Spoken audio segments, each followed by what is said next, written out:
मित्र हो, समजा तुमच्या पोटात अचानक दुखायला लागलं आणि तुम्ही रुग्णालयात गेलात. तिथल्या डॉक्टरनी तुम्हाला न विचारता तुमच्यावरती डोकेदुखीचे इलाज सुरू केले. तर आश्चर्याची गोष्ट म्हणजे आपल्या बाबतीत हे नेहमीच घडतं.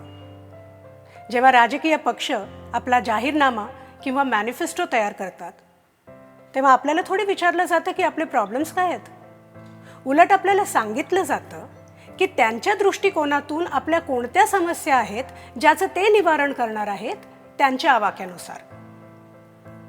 पण मित्रांनो, यंदाचं स्वरूप थोडं वेगळं आहे.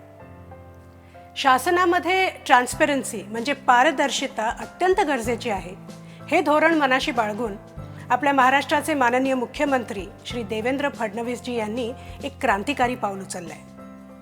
येत्या नगरपालिकेच्या निवडणुकीत आपल्या सूचनांवर आधारित असेल भाजपचा जाहीरनामा. निवडणुकीच्या दृष्टीने हे एक सकारात्मक आणि अत्यंत महत्त्वाचं पाऊल आहे.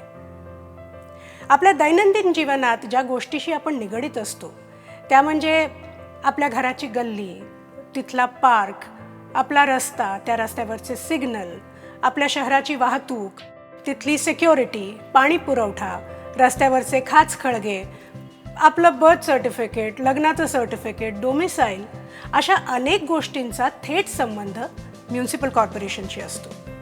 आणि म्हणूनच येत्या इलेक्शन्समध्ये आपल्या सगळ्यांचा सहभाग हा अत्यंत गरजेचा आहे. अडचणी आपल्या तर अजेंडा आपला, तो लिहिण्याचा हक्कही आपला. आपल्या स्वप्नातलं शहर आता आपण घडवणार. श्री देवेंद्र फडणवीस आणि भाजपाने आपलं शहर आपला अजेंडा ही मोहीम राबवून हा हक्क आपल्याकडे सोपवलाय.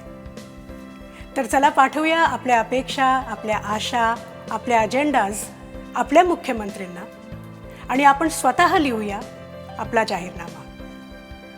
तुमच्या सजेशन्स तुम्ही इथे पाठवू शकता. ourcityouragenda.com या वेबसाईटवर किंवा 9227192271 या मोबाईल नंबरवर आपण आपले व्हिडिओज अपलोड करू शकता किंवा आपले मेसेजेस पाठवू शकता. तसंच ट्विटर हँडल #ourcityouragenda यावर तुम्ही ट्विटही करू शकता. चुकीचं निदान करणाऱ्या डॉक्टरला कितीही डरकाळ्या फोडू द्या, आपणच सिंहावलोकन करायचंय आणि योग्य डॉक्टरला निवडायचंय.